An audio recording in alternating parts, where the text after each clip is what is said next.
নমস্কাৰ বন্ধু বান্ধৱীসকল, মোৰ ইউটিউব চেনেলৰ আন এটা ভিডিঅ'লৈ স্বাগতম জনালোঁ। আজি মই মোৰ যিবিলাক ছাবস্ক্ৰাইবাৰ আছে, মোৰ যিবিলাক ইউটিউবৰ পৰিয়াল আছে, বন্ধুবৰ্গ আছে, তেখেতসকলক পৰামৰ্শৰ বাবে আজি আচলতে এই ভিডিঅ'টো মই লৈ আহিছোঁ।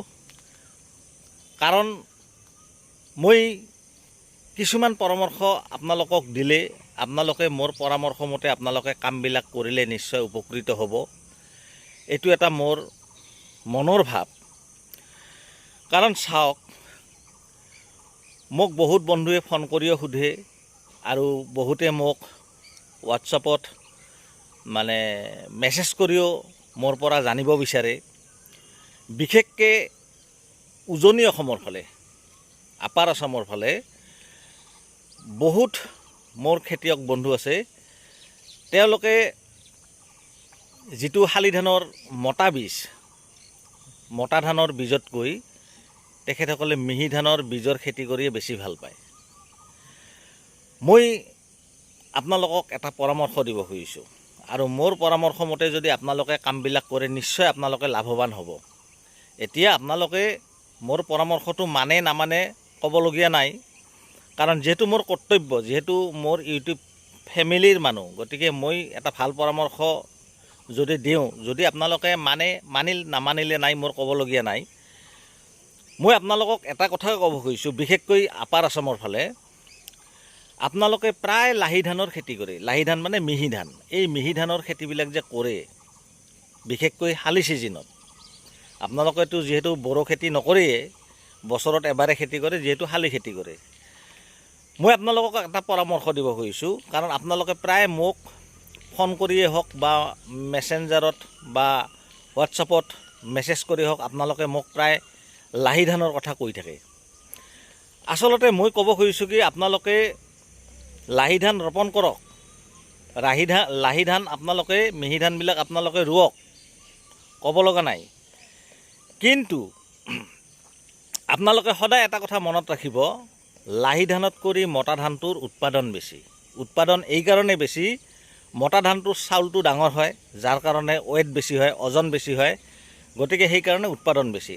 আৰু যিটো লাহি ধান অৰ্থাৎ মিহি ধানৰ চাউলবিলাক সৰু সৰু হয়, যাৰ ফলত উৎপাদন কম, আৰু উৎপাদন কম হোৱাৰ কাৰণ হ'ল ওজন কম। গতিকে আপোনালোকে যদি এই শালি ধানৰ খেতিবিলাক যদি ব্যৱসায়িক ভিত্তিত কৰিব খুজিছে, তেতিয়াহ'লে আপোনালোকে অলপ মোটা টাইপৰ যিটো শালি ধানৰ বীজ, সেইটো আপোনালোকে ৰোপণ কৰক। আপোনালোকে যিসকল কৃষক বন্ধুৰ কেৱল ঘৰতে 2 বিঘা মাটি আছে, শালি মাটি 2 বিঘা মাটি আছে, 2 বিঘাৰ বাহিৰে তেওঁলোকৰ মাটি নাই, গতিকে তেওঁলোকে লাহি ধানৰ খেতি কৰক, তেওঁলোকে মিহি ধানৰ খেতি কৰক, যিহেতু খাব লাগিব।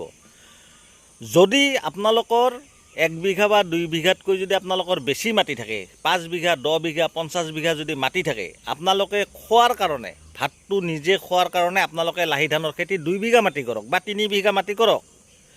বাকী যিখিনি থাকিব সেইবিলাক আপোনালোকে অলপ মোটা টাইপৰ ধানৰ খেতিবিলাক কৰিব, শালি ধানৰ খেতিবিলাক। কাৰণ কিয়, আপোনালোকে এটা কথা জানে, মতা ধানৰ খেতি কৰিলে আপোনালোকে উৎপাদন বেছি পাব লাগিছে। আপোনালোকে মোক মাজে মাজে কয় যে আমাৰ ইপিনে উজনিৰ ফালে মতা ধানৰ দামটো কম, মিহি ধানৰ যিটো লাহি ধান সেইটোৰ দাম বেছি হয়, কিন্তু আপোনালোকে যে ওজনত বেছি পাব লাগিছে, আপোনালোকে যে উৎপাদন বেছি পাব লাগিছে, যদিও দাম কম উৎপাদন বেছি পাব লাগিছে, গতিকে আপোনালোকৰ লাভ বেছি হ'ব। সেইকাৰণে মই আপোনালোকক এটাই পৰামৰ্শ দিব খুজিছোঁ মোৰ ভিডিঅ'ৰ জৰিয়তে, আপোনালোকে ঘৰত ভাত খোৱাৰ কাৰণে 2 বিঘা বা 3 বিঘা মাটি লাহি ধানৰ শালি খেতি কৰক, আৰু বাদ বাকী যিবিলাক মাটি আছে সেইবিলাকত আপোনালোকে অলপ মোটা ধানৰ খেতি কৰি চাওক, আপোনালোকে উৎপাদন বেছি পাব, আপোনালোকৰ লাভ বেছি হ'ব। গতিকে মই আপোনালোকক এইখিনিয়ে পৰামৰ্শ দিলোঁ। সদৌ শেষত মই আপোনালোকক আৰু এটা পৰামৰ্শ দিব খুজিছোঁ, আপোনালোকৰ ধান খেতিত যদি কিবা বেমাৰ আজাৰ হয়, কিবা ৰোগ যদি ধৰে বা কিবা পোকৰ আক্ৰমণ হয়, আপোনালোকে মোৰ এই মোবাইল নম্বৰত, যিহেতু ডেছক্ৰিপশ্যনত মোৰ মোবাইল নম্বৰ দিয়া থাকে, আপোনালোকৰ খেতিডৰা ভালকৈ ফটো মাৰি মোৰ হোৱাটছআপত পঠাই দিব, আৰু তাত কি দিব লাগে, কি দিব নালাগে, মই সেইটো পৰামৰ্শ আপোনালোকক দিম। আপোনালোকে সেইমতে ঔষধ প্ৰয়োগ কৰিব, নিশ্চয় সুফল পাব। লগতে আপোনালোকক মই এইটো কথাও ক'ব খুজিছোঁ, মই যে অকল ধানৰ বীজেই যে আপোনালোকক ছাপ্লাই দিওঁ সেইটো নহয়। মই শাক পাচলিৰ বীজো ছাপ্লাই দিওঁ। কাৰোবাক যদি তিয়ঁহৰ বীজ লাগে, তিয়ঁহ মানে তিতা কেৰেলাৰ বীজ লাগে, বা কবি, বন্ধাকবি, ফুলকবি, বিভিন্ন শাক পাচলিৰ বীজো যদি আপোনালোকক কাৰোবাক লাগে, মোৰ লগত যোগাযোগ কৰিলেই হ'ল, মই পঠাই দিব পাৰিম। গতিকে মই এইখিনিয়ে ক'লোঁ, ধন্যবাদ।